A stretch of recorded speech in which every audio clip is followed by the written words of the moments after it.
Hello friends, मैं हूं advocate Nitish Banka. आप हैं मेरे YouTube channel let's speak legal में। आज मैं आपके सामने एक बहुत ही बेहतरीन वीडियो प्रस्तुत करने जा रहा हूं, जिसमें मैं आपको ये बताने जा रहा हूं कि जो वाइफ है उसको जो है मेंटेनेंस कब नहीं मिल सकती। देखिए, इसमें वीडियो में जो है मैं 5 ग्राउंड्स जो हैं आपके साथ डिस्कस करूंगा, जिसमें जो है 5 से 7 जजमेंट्स हैं जो 5 ग्राउंड्स को होल्ड करती हैं, और बहुत ही अच्छी जजमेंट्स है जो मैंने अभी रिसेंटली रिसर्च की हैं आपके लिए। और ये जो है जजमेंट्स आपको जो है मैं बताऊंगा एंड ऑफ द वीडियो में कि कहाँ मिलेंगी आपको। तो ये जजमेंट्स अभी मैं एक्सप्लेन करूंगा और जो ग्राउंड्स है वो मैं एक्सप्लेन करूंगा इस वीडियो के द्वारा। तो वीडियो को पूरा देखना है आपको।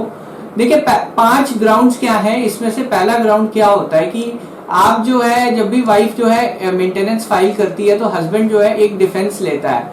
डिफेंस ये लेता है कि वाइफ जो है बिना युक्त कारण से जो है साथ नहीं रह रही है, यानी कोई रीजन नहीं है उसका साथ नहीं रहने का, कोई रीजन नहीं है कि वो क्यों चली गई हस्बैंड का साथ छोड़ के।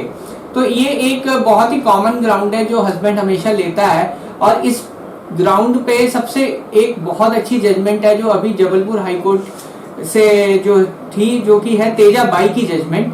तेजा बाई की जजमेंट में क्या हुआ था कि इसमें ये हुआ था कि वाइफ ने जो है क्रॉस एग्जामिनेशन में एडमिट किया था कि वो बीमार है, इसलिए वो काम नहीं कर सकती, और इसी वजह से वो जो है हस्बैंड को छोड़ के चली गई।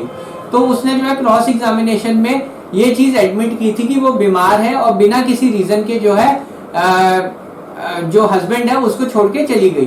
तो ये एक बहुत ही बड़ा ग्राउंड है जिसकी वजह से वो गई थी, और कोर्ट ने ये माना कि ये कोई ग्राउंड नहीं है कि आप जो है अपने हस्बैंड का साथ छोड़ो। इसलिए जो है इस जजमेंट में क्या हुआ था कि जो वाइफ है उसको मेंटेनेंस डिनाई कर दी गई थी कि आपको जो है मेंटेनेंस नहीं मिलेगी, बिकॉज आप किसी वैलिड रीजन से नहीं गए हो हस्बैंड को छोड़ के। तो बीमारी होना कोई वैलिड रीजन नहीं है, और उसके बाद आप पेरेंट्स के घर चले गए और अपने बच्चे को भी साथ ले गए, तो ये कोई एक वैलिड रीजन नहीं है। तो ये जजमेंट जो है मैं बता रहा हूँ आपको। तो ये जो पहला ग्राउंड है कि वाइफ विदाउट एनी रीजन के गई थी, ये जजमेंट से कवर होता है। इस फील्ड में ये जजमेंट बहुत अच्छी कारगर है, आप ये जजमेंट जो है यूज कर सकते हो। फिर दूसरी ग्राउंड आप ये लेते हो कि वाइफ जो है, वाइफ का अफेयर था किसी के साथ, या वाइफ जो है एडल्ट्री के साथ में जो है वो एडल्ट्री के ग्राउंड पे जो है आप कहते हो कि वाइफ एडल्ट्री किसी और के साथ रह रही है, इसलिए जो है मेंटेनेंस मैं नहीं दूंगा।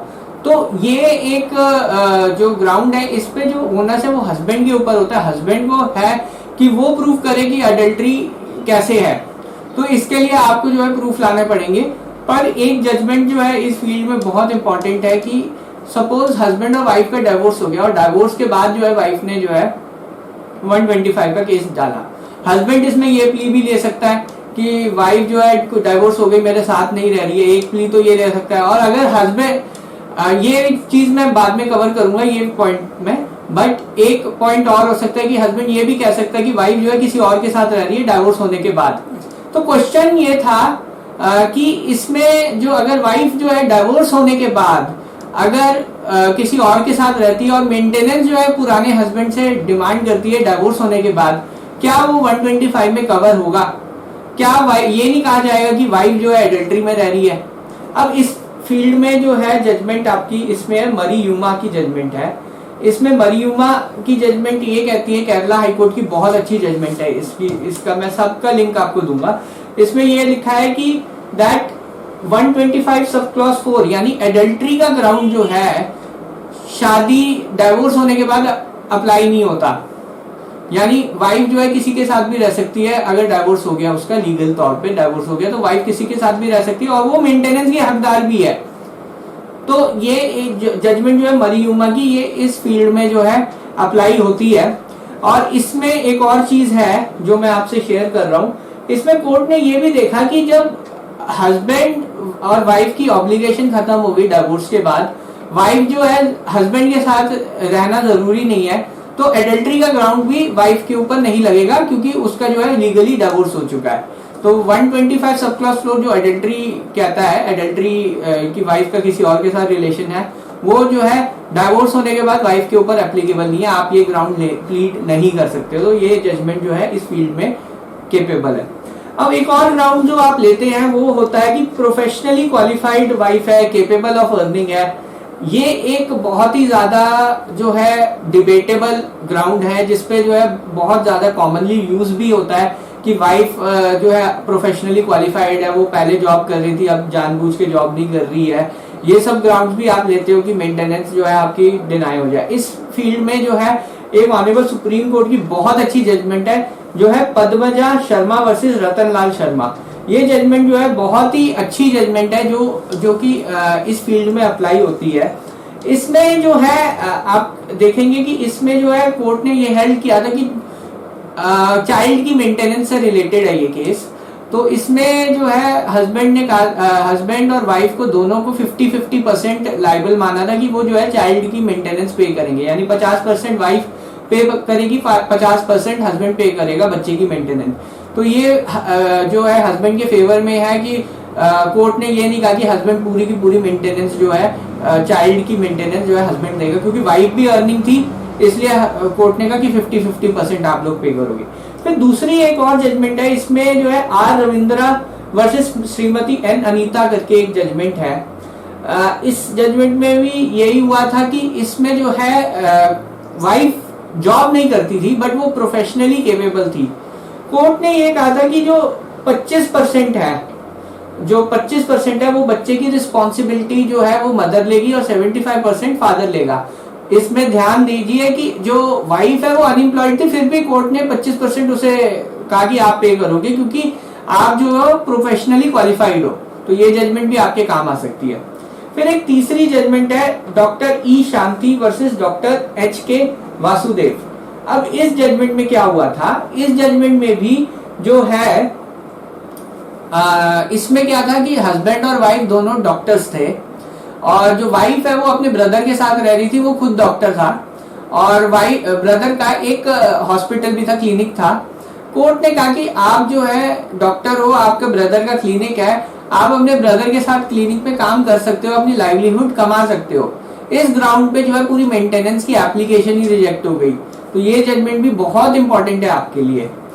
फिर एक और आर्ग्यूमेंट आती है जब आप मेंटेनेंस का केस लड़ते हैं कि अगर म्यूचुअल कंसेंट से दोनों हस्बैंड वाइफ सेपरेट रह रहे हैं तब जो है मेंटेनेंस के लिए जो है आप लायबल नहीं होंगे। मतलब हस्बैंड जो है वाइफ को नहीं देगा मेंटेनेंस क्योंकि दोनों म्यूचुअली कंसेंट से अलग रह रहे हैं। तो इसके लिए जो है आपको एग्रीमेंट प्रूव करना पड़ेगा, अगर आपका कोई एग्रीमेंट इसमें साइन हुआ है कि म्यूचुअल कंसेंट से दोनों अलग रह रहे हैं।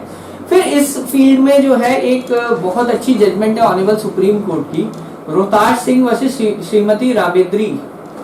इसकी जजमेंट जो है ये क्वेश्चन उसको करती है कि अगर सपोज आपको म्यूचुअल कंसेंट में डिवोर्स हो गया, अब म्यूचुअल कंसेंट में भी जो है आप हस्बैंड वाइफ जो है एक दूसरे से अलग रह रहे हो, आप जो है साथ नहीं रह रहे हो, आप हस्बैंड वाइफ अलग हो गए हो, म्यूचुअल कंसेंट का डिवोर्स हो चुका है आप दोनों के बीच में।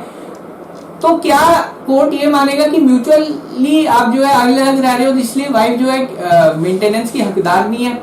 कोर्ट ने माना नहीं। डिवोर्स केसेस में क्या होता है कि डिवोर्स केसेस में मैरिटल ऑब्लिगेशन खत्म हो जाती है, पर इसका मतलब ये नहीं है कि जो वाइफ है वो उसकी डेफिनेशन खत्म हो गई।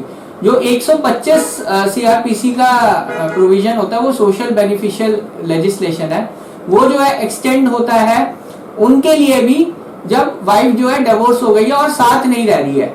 आप ये आर्ग्यूमेंट नहीं दे सकते कि वाइफ जो है साथ बिना किसी रीजन के रह रही है, इसलिए जो है वाइफ जो है अलग बिना किसी रीजन के रह रही है, इसलिए जो है मैं मेंटेनेंस नहीं दूंगा उसे, हम जो है म्यूचुअली जो है अलग हो गए हैं। ये आर्ग्यूमेंट आप पेश नहीं कर सकते जब आप म्यूचुअल कंसेंट के डिवोर्स में जाते हैं और वाइफ जो है उसके होने के बाद भी, डिवोर्स होने के बाद भी जो है वो कहती है कि मेरे को मेंटेनेंस चाहिए। तो रोहताश सिंह की जजमेंट इस पे एप्लीकेबल है।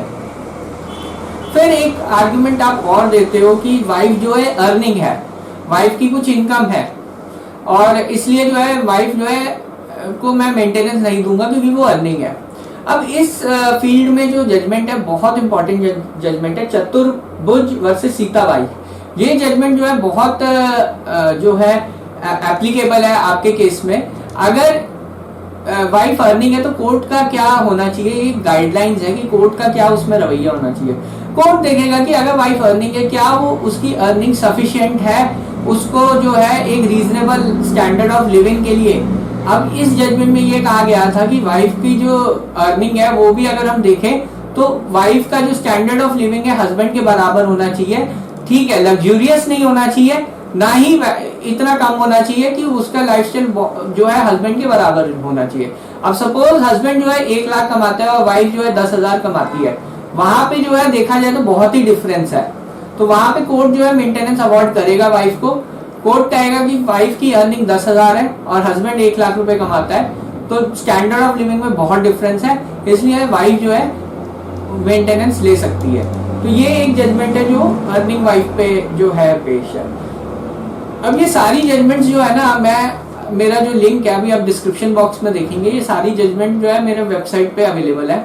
आप उस लिंक पे क्लिक करेंगे तो ये जो सारी 6-7 जजमेंट्स जो मैंने बताई हैं तो वो आपको मिल जाएंगी। साथ ही साथ जो मेंटेनेंस से रिलेटेड सारी वीडियोस जो मैंने अब तक बनाई है वो भी आपको उस वेबसाइट पे अवेलेबल होंगी।